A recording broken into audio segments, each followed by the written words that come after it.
that began ever so long ago in a broom or janitorial closet in Newport Center. So they've come a long way. But those pillars really are things that we believe in, and our culture is something that we protect very vehemently. Okay, and what type of law do you practice? The firm has a broad base of law specialties, if you will. We are best known, quite frankly, for our construction and insurance litigation practices. Okay. However, we go, at this point, well beyond that. We have a thriving business transactions department, business litigation department, as well as an ever-growing employment, land use practices as well. We're very excited because in the last 2 months, we actually added a new environmental attorney who is going to expand our environmental practice, and it's a great place to be. What type of clients do you generally work with? You know, people that listen to Critical Mass Radio Show, and I'm talking with Jeff Dennis. He's the managing partner at Newmeyer and Dillion. They tend to range between $2 and $100 million in revenue, or $2 to $30 million kind of is the sweet spot for the radio show.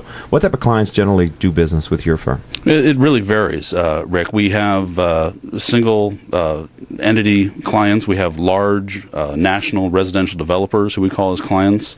We've represented and continue to represent Fortune 500 companies, as well as what I would call sort of everyday folks who need help, right, who get into trouble and need our assistance, okay, or are looking to be entrepreneurial and start up a new business.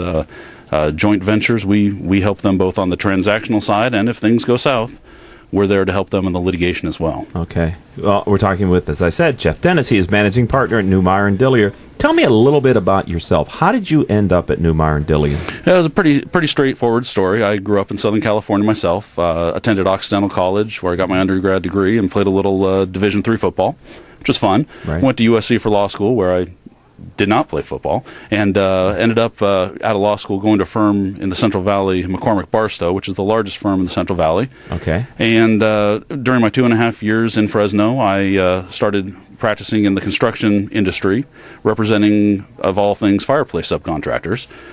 Not sexy, fireplace subcontractors. It involved me climbing on a whole lot of rooftops in the heat in the Central Valley, which was fun, okay, and melted a lot of shoes. But aside from that, one day in late 1999, I got a call from a headhunter who said, "Hey, so you're doing construction law. Would you like to start representing residential developers?" And I said, "That sounds interesting." And then they added in Newport Beach, which, as much as I love Fresno, it's a beautiful. It's a great city. Yes. Had a great place to start. Right. It really was not a challenging decision. Well, because you're from this area. Right. Exactly. Yeah, exactly. Of course. Yeah, exactly. Nothing to do with the climate. The ocean. Nothing like the that. Air quality. No. None of that stuff. None of that. Nothing. Okay. So I came down in February of 2000, joined Newmeyer and Dillion as a bright-eyed, bushy-tail associate, and 15 years later, I'm still at it. And how large was the firm when you joined? When I joined, we were about 15 attorneys. 15. So and you're now 70 plus. Okay. So we it has been it's interesting because a lot of firms have grow very dramatically in the legal field. However, a lot of them do it by merging with other firms, acquiring another firm, or hiring away a large practice group from one of their competitors. We've done it all organically. So what we have done is it's been not always slow, but it's been continuous growth. Uh-huh. And it's what we've done is we've cherry picked the people, the very best people we can find, like they did with you, right? Well, that's debatable, but I appreciate the plug. And cherry pick the best people that we can to grow the firm. Again, sticking to our ideals. I mean, people have trouble understanding that we are not just a law firm. We really are a family. I mean, Greg and Tom, both our founders, Greg Dillion and Tom Newmeyer, both came from large firms. Okay. And what they wanted to create, quite frankly, was a firm where they could provide the highest level of legal service, but at the same time have lives. So the women and men who are attorneys in our firm, they've got families, they've got hobbies. They see their families. They see their families. Actually get sleep. They're very, they are very involved in the community. We do a lot of community organizations, a lot of outreach, and it's a great place to work. I've always told people, I said, look, what's important to me is that as a litigator, I fight continuously with people outside the four walls of this building. When I'm in the four walls of my building, I want to enjoy myself and enjoy the people I spend time with. I would think. But it's different. It's a different tack than most firms take. Right. Well, maybe the loyal listeners who've been listening to us since our first year, which was 2009, might recognize the name Tom Newmeyer because he was a guest on our radio show on October 27th of that year of 2009. So if you're listening to this as a podcast, maybe after our interview with Jeff Dennis, if you want to hear Tom Newmeyer, just type in his name, Newmeyer, and you'll get his show from October 27th of 2009. So you're listening to Critical Mass Radio Show. I am your host, Rick Franzi. We're going to take our first commercial break here on the radio show. When we come back, as I mentioned, Tom was on the show, but I'm going to ask Jeff to talk to us a little bit about the most popular areas of practice in his firm that pertain especially to your Orange County clients. So don't go anywhere, ladies and gentlemen. We'll be back with more with Jeff Dennis of Newmeyer and Dillion after these words from our commercial sponsors. Richard Franzi is the author of 2 popular business books for CEOs. His first book, Critical Mass, The 10 Explosive Powers of CEO Peer Groups, was the first book ever written on the secret value of CEO peer groups. His second book, now with newly updated information, is Critical Mass, The Power of CEO Guiding Principles. Richard's books contain powerful information to help CEOs running middle market companies gain valuable insight to improve their decision-making skills. Richard's books are available as paperbacks or Kindle versions from Amazon.com. To find them, type Richard Franzi in the search box. Award-winning photographer David Moyle has more than 16 years of experience creating unique and riveting photography for his clients. Whether your business is an international corporation or a small business, David Moyle's photography can make you stand out. Visit www.davidmoyle.com or call 714-272-2284. Are you looking for your successor? Someone as dedicated and experienced in their field as you? Executives Unlimited delivers the top executive talent you need for your company's long-term success. 98% of our clients re-engage us for additional hires, and over 90% of the executives placed by us since 2007 are still in their positions or have been promoted. That's twice the industry's average retention rate. How do we do this? Dedication. Executives Unlimited believe success isn't success until it's long-term. Call us to invest in your long-term success.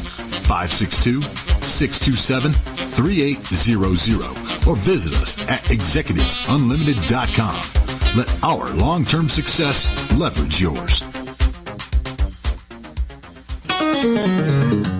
And welcome back to this edition of Critical Mass Radio Show. I am your host, Rick Franzi. Jeff Dennis is our guest. He's managing partner at Newmeyer and Dillion LLP. I'd like to thank and acknowledge our listeners who download our radio show as a podcast. You've listened to over 17,000 episodes during the last 30 days. We here at the program appreciate your continued and growing support. All of our shows can be heard anytime on iTunes, Stitcher.com, Spreaker.com, several hundred former guests' websites who've put the interview on their company's website, as well as other business-oriented podcasting services. All right, Jeff, let's talk a little bit more about the major elements in your business. Again, kind of skew your conversation to CEOs of middle market firms. What type of law issues, legal challenges, or opportunities might they face that they should think about Newmeyer and Dillion? Well, Rick, we really do have, as I mentioned earlier, a broad-based practice, and we are interested in assisting any Orange County mid-market CEOs with any of their transactional needs as well as their business litigation needs. You know, business litigation is a challenge that anyone who owns a company in the state of California or in the United States, quite frankly, is at some point going to deal with. Right. This is a litigious society, and I think that there are certain steps you can take to help minimize your exposure down the line and position yourself so that if business litigation does arise, you're ready to go. Okay. And we're going to talk about that in a minute because I find it Crystal Nunley, who's the producer of the radio show, did a good job because with you, we're sort of talking about how to prepare yourself for litigation, and with our second guest, when he comes on, we're going to be talking about what to do after you've been in you get kind of served or you're involved in litigation. So why don't we talk a little bit about that? You know, given that we have CEOs and executives, do you have some tips on how they can stay clear of business litigation? Well, yeah. I want to focus really, Rick, and answer that in three different ways. Okay. But the overarching theme is going to be you're not going to avoid business litigation altogether. It's just not going to happen. However, there are certain things you can do to try to protect yourself and put yourself in the best position possible when it arises. Right. So at least you can sleep at night knowing, God forbid, if something happens, at least you've done what you... Right. As long as you're not trying to manage a law firm, you'll get plenty of sleep at night. But the first thing that I want to hit on is that when you are entering into a business relationship or a transaction, it is imperative that you have a skilled attorney who can help you draft up, finalize, revise whatever document or contract you are going to be entering into this relationship with. But it goes beyond that. Why is that? Well, because you want to make sure that you're protected. That if something goes south, you are ready to face the music, so to speak, and do so in the best possible light. But it goes really beyond drafting. What you really need is you need someone who can sit down with you, explain to you the advantages and the disadvantages of what you're doing. Because the worst thing you can do is just have a rosy picture that you have this great contract, nothing could possibly go wrong. I love him. And then but you get blindsided, and then you're in a bad position. So your first step is you want to make sure you've got somebody who can really understand and explain to you what it is you're getting into. Okay. The second thing that I think is imperative for all businesses, especially here in Orange County, is to make sure that you manage your risk. And the easiest way to do that, quite frankly, is to ensure that you have procured the right insurance. Now, in my opinion, there are some tremendous insurance brokers out there. Okay. Fantastic, especially here in Orange County. However, it is my opinion that you need to go beyond just walking into your broker's office and asking for a policy.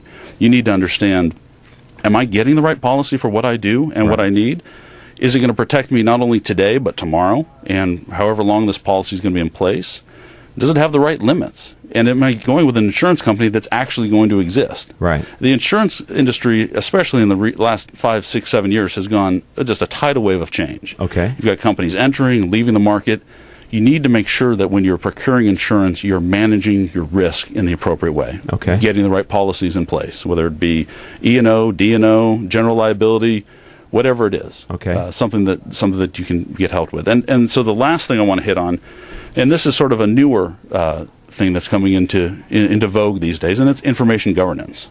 So information governance, what it really is it's a set of policies, processes, and controls that are implemented to manage the information for your company so that you are, ready to deal with your immediate and future regulatory, legal, risk, environmental, and operational requirements. What it really is it's not just records management. Mm-hmm. Nowadays you've got privacy issues, you have electronic discovery, storage optimization, metadata. If you don't have a very comprehensive, solid information governance system in place, you could be in real trouble. Because what it does two things. One, it helps you minimize risk today. You don't have to go any further than Home Depot or Target or any other place to see what happens when the privacy goes out the door. Anthem. Well, that's the latest and greatest. So it helps you on the front end and it helps you on the back end. If you get hit with business litigation, God forbid, you have the processes in place to protect yourself and deal with whatever other side can do. That really does. I'm sorry to interrupt, but I'm talking with Jeff Dennis. He's managing partner of Newmeyer and Dillion. But it is, from listening to professionals in your space talk, it really does make a difference how much your intent is beforehand, how well you put processes into place, whether they safeguard it or not. But the culture around which you kind of have, it really does carry the weight, should you be in a lawsuit, to demonstrate that you had best faith efforts beforehand, right? It's not only that, but it's also a cost issue. The bottom line on your cost issue is if you have these policies and procedures in place beforehand, instead of trying to implement them halfway through, you're going to save yourself a lot of money down the line. Right, because you have people on your team, God forbid, when the litigation happens that are siding with you to help you get through it, right? Absolutely, yeah, absolutely. Because my experience, too, is that for a CEO of a middle market company, and you don't have to be that big to be attacked by a hacker. We did an executive conference a few years back on cyber threats to middle market companies. One of the key things that I learned at that time, and I think it's still true today, is they are actually very fertile companies for hackers to attack, to use their computer systems for malware and to do other things, because they know they don't have the defensive systems that a larger firm has employed. Well, that's absolutely right. And you know, we are at the beginning, in my estimation, we are at the beginning of the wave of cyber terrorism in this country. And that doesn't have to be, you know, it's foreign or domestic. Right. And it's here, and it's only going to get worse. Right. And you have a false sense of security if you have a firewall and some basic things in your practice. But if you have client information or you have employee information with social security numbers and the rest of that,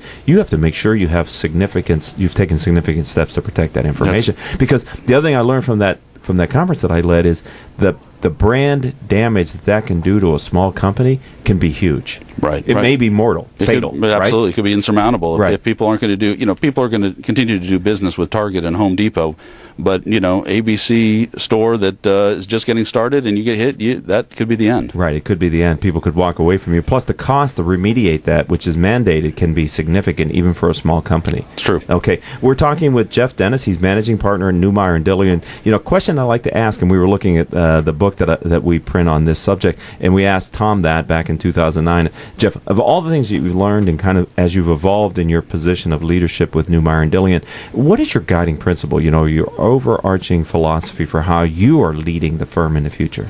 Sure. And Rick, that's a great question. And I really do want to focus on, you know, the last 3 years almost that I've been the managing partner of Newmeyer and Dillion. Because when you start in that role, there's a steep learning curve. But for me, the very first thing I did when I became managing partner was that I scheduled a meeting with every single employee we had in our firm. Because to me, to lead the firm is to lead our people. Right. Because, you know, we are in a business, we're not selling widgets or beepers. We're selling ourselves and our services. So for me, I wanted to sit down and listen to our people. Hear and try to understand what is it that they like, what don't they like, what is going on. And for me, you know, you hear the term servant leadership thrown around quite a bit. I'm a firm believer in that. Okay. You know, I want to show our folks, not only am I interested in what they have to say, I'm willing to work harder than they are, to make sure that we turn our firm into a long-term success. And folks have followed that. Mm-hmm. They believe in the firm. They believe in our culture. We now have a vision and an action plan. That's what leadership is. People want to follow people who can make hard decisions, but at the same time do so in a compassionate manner. Right, and I think what's one of the things that's interesting to me that what you said, Jeff, is too that people don't have to have you do what they say, but if you listen to them and they feel like they've been heard, even if you don't do what they recommend, if you explain to them why, they're okay with it. That's true. And then what's even more fascinating is that as you listen to everybody, there are trends, and all of a sudden, you hear something from one person, you think, oh, maybe it's an issue, maybe it's not. But when you've heard it from 12 or 13 people, right, it's time to pay attention. Right, because they're talking about that predominantly or sometimes when you're not in the room. So to get it out when you're there and you can action it can be really powerful, especially for a new leader. Absolutely. If you can find a few low-hanging fruit things to work on. What's the future hold for Newmeyer and Dillion? Where are you taking us in the future? Well, Newmeyer and Dillion is on a continued upward trajectory. I feel very, very positive about where our firm is going. We are in an expansion mode. We've got some great new opportunities coming down the pipe to continue to expand and diversify what we do and who we are.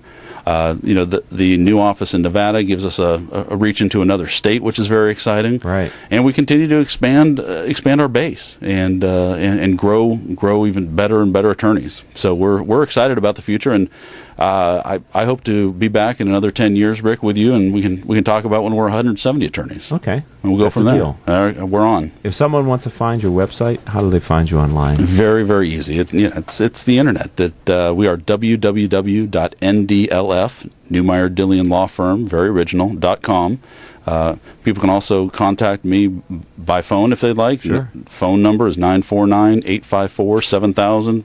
Email is jeff.dennis@ndlf.com. Love to answer any questions, follow up, assist folks in any way they need help. Well, it is great to have you on the show as a building on what we did with Tom on the show in 2009. It's great to see the growth of the firm, continued success. I can tell it's truly an integrity-based organization based on my experience with you and with Tom and the reputation your brand has in the marketplace. Thanks for being a friend of the program, and welcome to the Critical Mass community. Well, Rick, I very much appreciate it. It's been an honor to be here and spend a few minutes with you, so thank you again for having me. You're welcome, Jeff. Thank you very much. Ladies and gentlemen, we're going to take a short commercial timeout, less than 3 minutes. When we come back, Daniel Callahan of Callahan and Blaine will be on the show, and we're going to be talking about his firm as well, and some other steps that you can take should you be in a litigation battle to properly have a successful strategy. Don't go anywhere, ladies and gentlemen. We'll be right back after these words from our commercial sponsors. Successfully navigating the changing world of public relations and digital marketing requires an experienced, tenacious, yet gracious team. In business for more than 20 years, Orange County-based T & Company delivers big agency results with personalized service. For more information, call us at 714-536-8407 or visit us online at tandco.me. Richard Franzi is the author of 2 popular business books for CEOs. His first book, Critical Mass, The 10 Explosive Powers of CEO Peer Groups, was the first book ever written on the secret value of CEO peer groups. His second book, now with newly updated information, is Critical Mass, The Power of CEO Guiding Principles. Richard's books contain powerful information to help CEOs running middle-market companies gain valuable insight to improve their decision-making skills. Richard's books are available as paperbacks or Kindle versions from Amazon.com. To find them, type Richard Franzi in the search box. Are you ready to tap into the power of social media to promote your business? It's easy to get social with Turn Up the Volume, the award-winning social media marketing professionals who know how to get results. Drive web traffic, boost sales. Get social today. Visit www.turnupthevolume.com. That's turnupthevolume.com.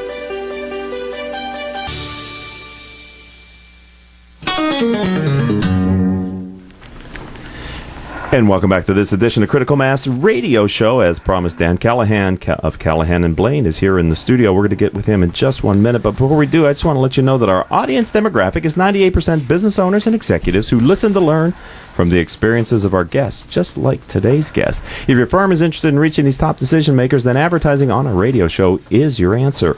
Each month, our sponsors gain valuable exposure through their support of our show. And with our exclusive prospect engagement program, we deliver 24 warm prospects to each of our annual advertisers. If you'd like to learn more, contact Rose Chamora, 951-515-4661. Let me give it to you again, 951-515-4661.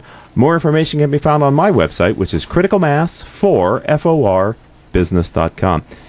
Dan, welcome to the show.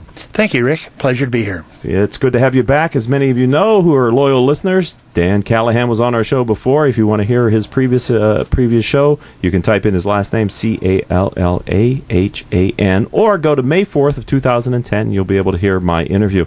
Dan, let's start by tell me a little bit about Callahan and Blaine. Well, Callahan and Blaine is a firm I formed 30 years ago, and we now have 35 attorneys. We specialize in litigation and trial work. We do business, trade secret, unfair competition, and employment litigation primarily. And we have the highest jury verdict in Orange County history at $934 million. That's a business case. The highest insurance bad faith judgment, $57 million. Highest employment at $38 million.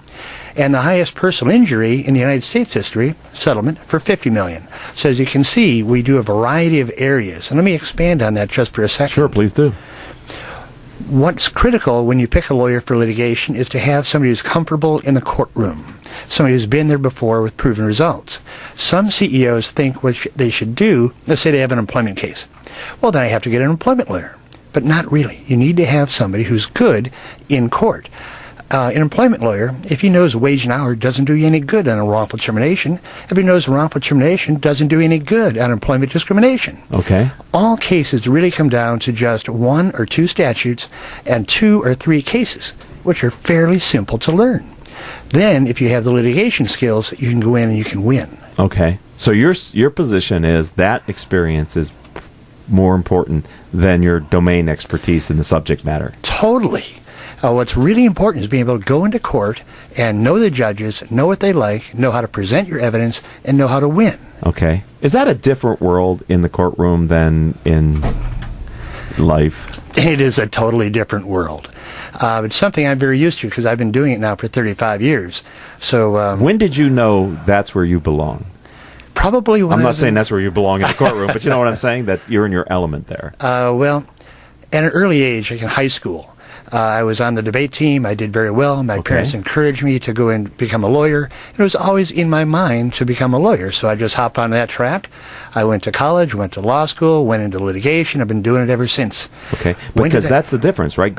You can be a lawyer without being a litigator. Oh, that is totally correct. In fact, if you take all the lawyers, there's probably only about 5% that would consider themselves litigators. Really? And then less than 1% that would be a trial lawyer. A litigator is somebody who can file a complaint, can do discovery, and then their knees buckle when they have to go into trial. Really? A trial lawyer, really. That's fantastic. A trial lawyer is somebody who gets over that initial hurdle. Everybody's nervous the first couple times you go to trial. Right. But the way you overcome that nervousness is by being prepared. Right? So I would think. Yeah, what we do is we pride ourselves on preparation. You've heard the expression, the harder I work, the luckier I get. I use that expression because I find that to be true. It is true. So what really helps is you prepare, you read all the cases, you read all the evidence, read the depositions, prepare your examinations, prepare your opening statement, and not only do you get a great grasp on the facts and the law, but you become very confident. Okay. And when you're confident, now you walk into the courtroom and you're the 800-pound gorilla. So right. Because you carry that. And the jury. So when you're in these trials, are they jury trials? Often, I prefer jury trials. You do? Yeah, I do, because a lot of people don't care for jury trials, but I love it. I love to be able to do my opening statement to the jury and convince the jury on the facts of my case, whether I'm a plaintiff or I'm a defendant. And one little thing I do, here's a trick for you. When I'm doing it, the jurors are all put in their seats, and the judge announces their name. And I will memorize all of their names. And by the time I'm ready to get up to do the examination, the jury selection, I now have memorized all of their names. Usually they start out with 18 of them. Okay. And when they have the 18 in the box, the judge is asking them various little questions, warming them up. He takes about a half an hour to do it. I'm not listening to that. I've heard it 100 times. Yeah, nothing new there, huh? But what I'm doing is I'm going, Mr. Jones, Mr. Jones, Mr. Jones, Ms. Garcia, Garcia, Jones, Jones, Garcia, and keep going through all of them until I've got them all memorized. Wow. And remembering names is not my strongest ability, but in the courtroom, doing that, it's an easy drill. And when the jurors hear you call them by their name, they very much appreciate it. I would think. Because you're recognizing them as a person. Right. And then when you're asking them questions, you want to listen to the response and then follow up on the response. And also, they fill out questionnaires at the beginning. Read the questionnaire. Because if you ask them the same question they answered on a questionnaire, then they're wondering, why didn't you do your homework? Right, right. So it's really all about doing your homework. It's all about being prepared. It's people skills. It is people skills, fundamental people skills. Right. It's respect. It's calling somebody by their name. We're talking with Dan Callahan, Callahan and Blaine, and we're talking about the life of a litigator and a trial lawyer, which, as he said in the open, Callahan Blaine has clearly differentiated their brand and their firm based on successes, significant landmark cases, and award-winning cases that they've won. And we're talking about the psychology of being a trial lawyer, which is fascinating to me because it would seem to me that when you do that, when you have the ability to call 18 people by their name and have a relationship, if I have to come after you, I may not feel as confident as I would have if you didn't just demonstrate that skill before me. Well, that's true. In fact, I did that one time in San Diego, and I had this large law firm on the other side. The guy who was the head of the New York office and his guy who was the head of his Palo Alto office. the guy who was the head of the Palo Alto office followed me on jury selection and actually said, well, I'm sorry, I'm not as bright as Mr. Callahan. I cannot remember all of your names. Really? I'm going, thank you. Thank you for that. You just set the stage, right? And another thing, if I go ahead and remember everybody's names, later on when I'm doing my closing argument, I say, and you remember when Mr. Jones said this? Well, they may not, but they know I sure as heck do. Right. You have credibility with that. I have credibility. Wow, that's amazing. We're talking with Dan Callahan of Callahan and Blaine. So I want to ask you about your philosophy for how you've built your firm, your guiding principle for how you have led this organization to the heights that it's achieved. What is your overarching principle and philosophy? You know, I touched on it already in part, and what it is total preparation. Also, we have 35 attorneys, as I mentioned to you, and none of those attorneys have any less than 10 years' experience. What my guiding principle is hard work, preparation, and having a team of people smarter than I am that can work at the same level that I work. So we are very careful with the attorneys we bring in. I think it's hard work as a guiding principle. That's just simply it. That's it. So I'm glad you brought that up because I kind of wanted to circle back on that point because I sense that sometimes people like to get experience so that they don't have to work because they see patterns, right, in the work. Oh, I've seen this before. I know how this is. I don't know how that. I'm not talking about lawyers. I'm talking about professionals, right? I have enough experience that there's sort of nothing I haven't seen before, so I don't have to put my A game on because I've kind of have all these years of experience to rely on. That doesn't sound like that's your philosophy. No, that is at all. not me at all. And that would be the wrong thing to do. Once you take yourself for granted and you think, I know this, and you're not... I've seen this before. You're not going to bring your A game. I think it may be a character defect of mine, and that is that I take over the case, and let's say I have 3 other lawyers in the law firm who've been working on this case. They've taken the depositions, answered the interrogatories, reviewed the exhibits. I have to learn all of this. I go into a lockdown mode where everything is brought into my office. I read all the depots, I digest them, I prepare the examinations, I read all the exhibits. It's because, a little bit out of fear, because I do not want to be embarrassed in that courtroom. I do not want to be the guy who doesn't know the answer to a question. I really go out of my way to make sure I know it.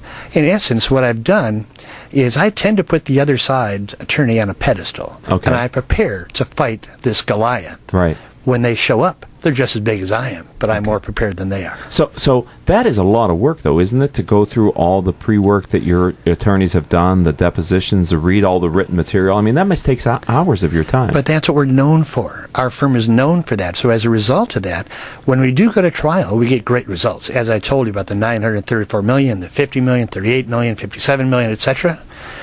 What also brings a benefit to our clients is the attorneys know that we prepare, so they settle. And oh, really? They settle. If we're on the defense, we can cut a sweet deal for the benefit of our client. And if we are a plaintiff, we cut a sweet deal for the benefit of our client, because they know we are going to walk in that courtroom and we are going to be prepared. And our track history indicates we're also going to walk out winning. So I'm talking with Dan Callahan of Callahan and Blaine. So is it your experience being a trial lawyer that during the case things can come up that were unanticipated, or that the other side tries to create an environment that's unanticipated, and that based on your background research and homework, you're able to anticipate or at least respond in a positive way to those curveballs or changes that might come up? You are correct. When you read everything and not just some summary that somebody gives you of a deposition or a summary, these are the key exhibits, just read these. When a curveball comes, you've read all the depots, you've read everything, and you can deal with it right then and there. And one more point.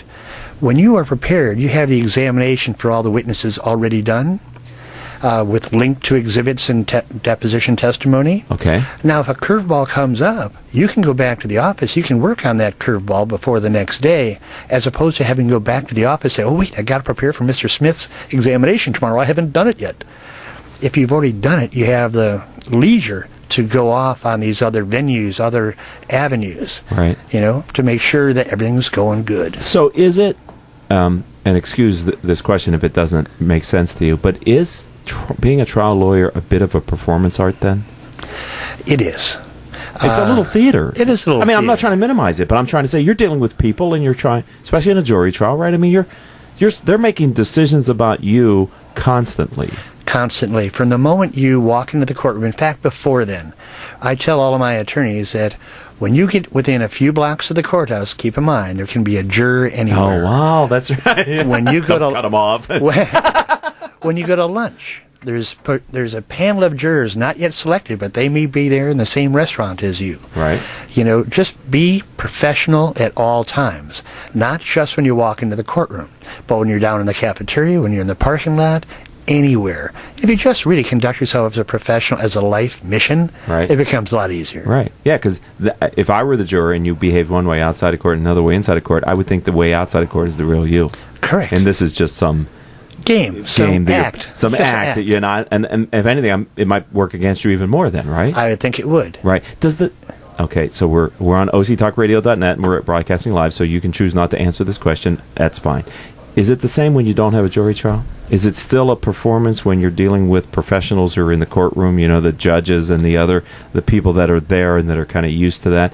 Do you have the same responsibility to convey and convince those people? You have the same responsibility when you're appearing in front of a trial court or a judge as you would in front of a jury. However, you present different to a judge than you would to a jury.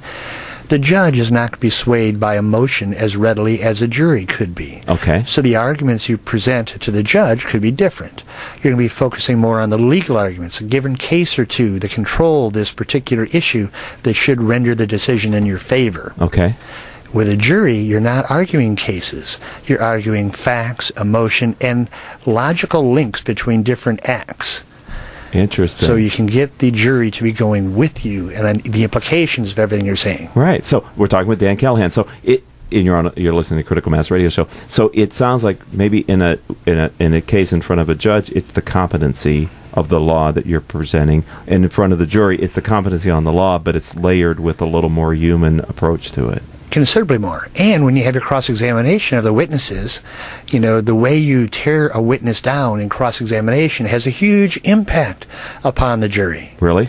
Oh. In what way? Well, when you impeach their credibility, you can lead the person down the road to try to give you a false statement. And then, well, here's something, if you have a second. Yeah. We're not in Mayberry anymore. You know what I mean? It used to be that everybody tells the truth. The handshake is a deal. But now, in today's society, sometimes people think they can lie if they can get away with it. So when you're dealing with corporations, often they don't know that they assume you don't know anything about their corporation unless they've told you in carefully crafted discovery responses. Right. But if you go outside the litigation and you find out facts that they did not give you, you can come back into the litigation and ask these innocuous questions, which would elicit a false response if they think they want to cover themselves. Wow. They give you the false response, and all that does is highlight the significance of the concealed fact. Wow. And it blows up in front of a jury. Right. Are there... And we're going to have to stop and take a commercial break. I'm talking with Dan Callahan, but this is fascinating, and I know I've got a bunch of other questions I was going to ask you, and we'll get to some of them after the break, ladies and gentlemen, like what to do to prepare yourself for successful litigation. I know that's what many people are tuned in to listen, but I hope you're as fascinated as I am with this conversation. So, has there ever been a moment in a trial where you knew, okay, as long as I keep on this course, this trial, I've won this case, even though the case hasn't come to wraps yet? I mean, maybe something like that happened, a key witness on the other side, or there was a moment in time where you just went, okay, that just cemented it for us. There are many moments like that, but it's never, you never want to take it for granted that it's cemented. Okay. But you walk out of that courtroom that day going, nailed it. Good day. Yes. Right? One on our side, right? Exactly. Because it's like a teeter-totter then, a little bit maybe. Yeah, and with the jury, you don't have to win 75-25. Just 51-49 will do it. Okay. Just a preponderance of the evidence. Just one bead of sand, grain of sand more on one side than on the other side. How fun. You make this sound so fun. It is fun. It must be. You've been doing it successfully for so long. Okay, we're going to take our third and final break here on Critical Mass Radio Show. Don't go anywhere. I'm talking with Dan Callahan of Callahan and Blaine. And when we come back, we're going to talk about the process, the very specific process in preparing for a trial that you should be prepared for as a CEO in case you've been served with litigation. So don't go anywhere, ladies and gentlemen. We'll be right back after these words from our sponsors. UPS Protection has been protecting systems in the U.S. against brownouts, blackouts, and poor quality power for over 25 years. We provide power protection systems, including UPS, lighting inverters, generators, and service for clients from coast to coast. We specialize in solving all your power needs. As a direct reseller of the best brands in the industry, including Liebert, PowerWare, and APC, we can solve all your power protection needs. Protecting your power is our main goal. We offer on-site or depot repair of our critical equipment. To better serve your budget constraints, UPS Protection also offers both reconditioned and new products. If you are an Orange County CEO or a business owner, this message is for you. Do you ever feel isolated with no place to turn for advice or feedback? Who holds you accountable to your commitments in your company? Where do you find the right resources to help you and your company grow?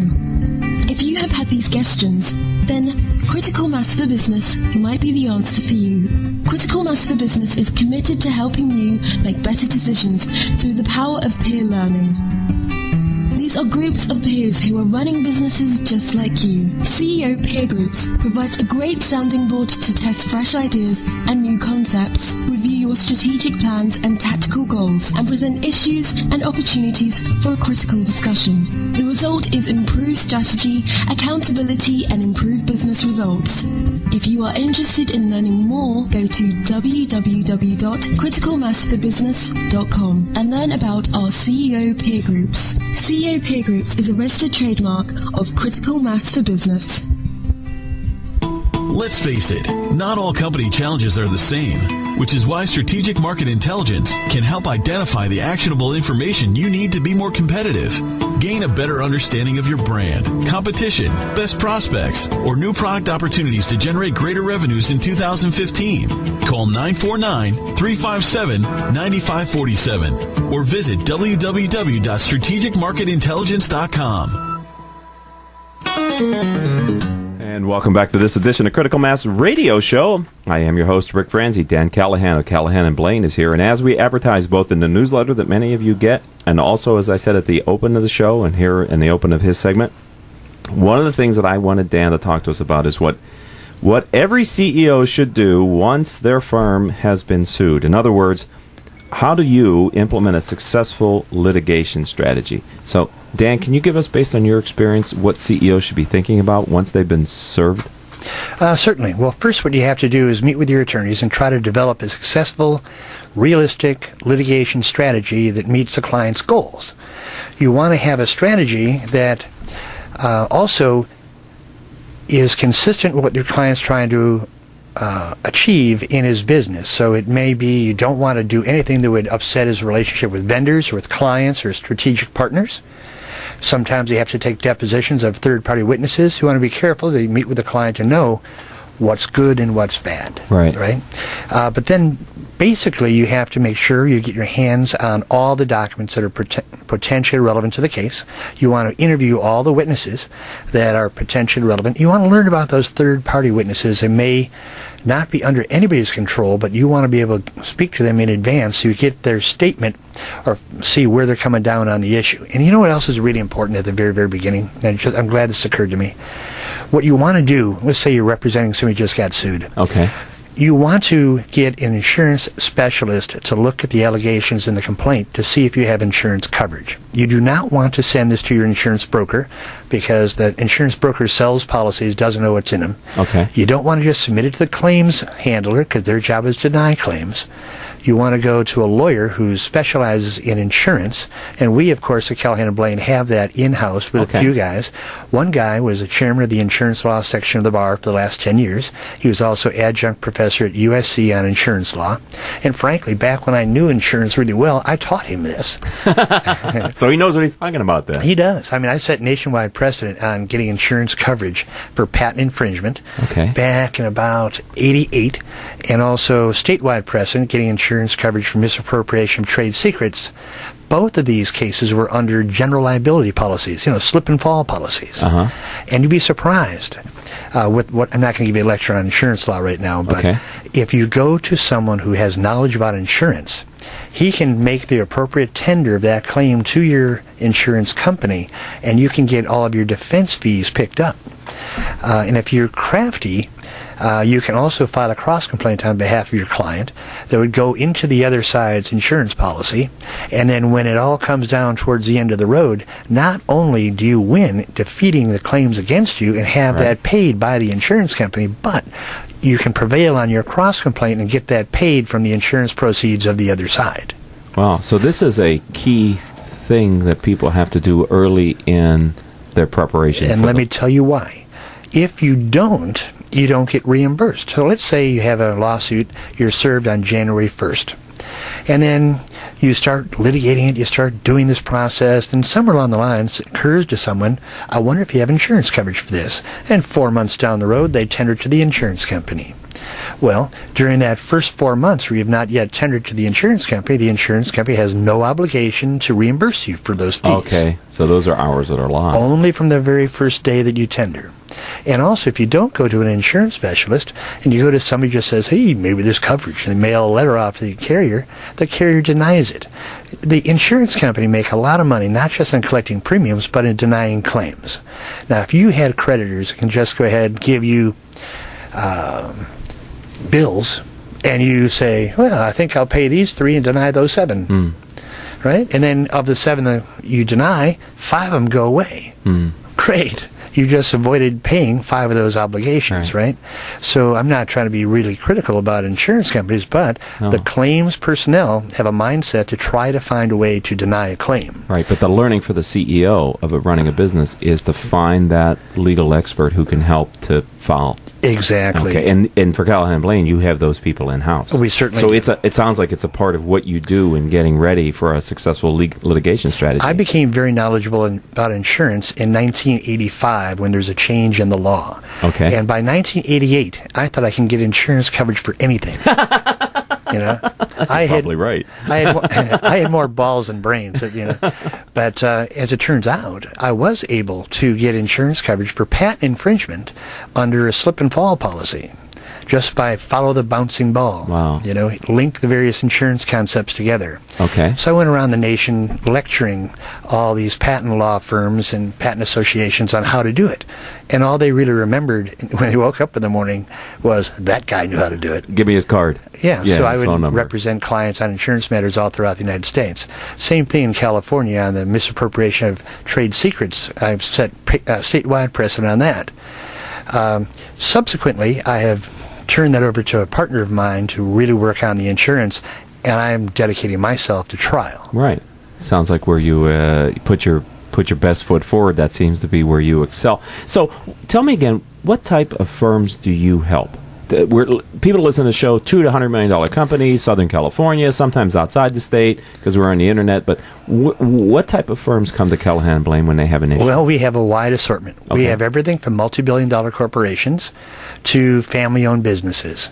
The companies are really of all sizes. So they're in California. I'd say that 70% of my cases are in Southern California. Okay. Maybe I'm just guessing on these numbers a little bit. Maybe 15% are up in Northern California, and 15% are scattered throughout the United States. Is it different to practice law in California than another state? Yes, it is. I just tried a case successfully in Oklahoma. And they had a statue of a Confederate soldier out in the front. Wow. So you have to really see that and see what the population might be like. It was a jury trial. Okay. It went very well for us. Wow. So you really have to be sensitive to the environment that you're litigating in, that the trial is being held in, right? Yes. Because I would think coming from Southern California maybe isn't always viewed as a positive in some of these. Well, the judge, in fact, told me in Oklahoma that these Oklahoma juries, they don't really like California lawyers. Whoa. And as it turns out, he was just trying to get me to settle the case, and the jury came back unanimously for me. So, use laughs last, huh? We're talking with Dan Callahan of Callahan and Blaine. You guys have a strong national reputation. You talked about some of the work that you've done, and yet you're focused extensively in Southern California. How do you select cases outside of the state? Well, the clients come to us, and we then will look at the case to see if it's something that we believe we can help the client with. And if it's a major piece of litigation, then we believe we can help the client with it. Okay. By example, we came in on behalf of a billion-dollar company in an employment case, and I was not known as an employment lawyer. I went up against the person who just got the Employment Lawyer of the Year award, and we won 12-zip. So as I mentioned to you, you don't you don't have to know wage and hour to defeat a wrongful termination. You don't have to know wrongful termination to win an employment discrimination case. It all comes down to one or two statutes and a couple of cases, and after that, it's a performance in court. So which side of the case does it matter to you which side you're on? No, it really doesn't. As I told you, with the cases we've had, I told you large numbers, so we must have been plaintiffs on those, right? Right. $934 million on behalf of Beckman Coulter. It's an Orange County publicly traded company. Yes. We're up against a large law firm. We won $934 million. Business case. Insurance bad faith, $57 million. That's a difference. Another large firm. Okay. And then the personal injury, $50 million. Of course, these are all plaintiff cases. And the $50 million, oddly enough, turned out to be the largest personal injury settlement in United States history. The way I learned that is there's a company that apparently keeps track of this, and they contacted me to let me know. And when they did that, they said, oh, by the way, not only are you first, but that one you got for $28 million a couple years ago, that's in third place. So you get gold and bronze, huh? Right.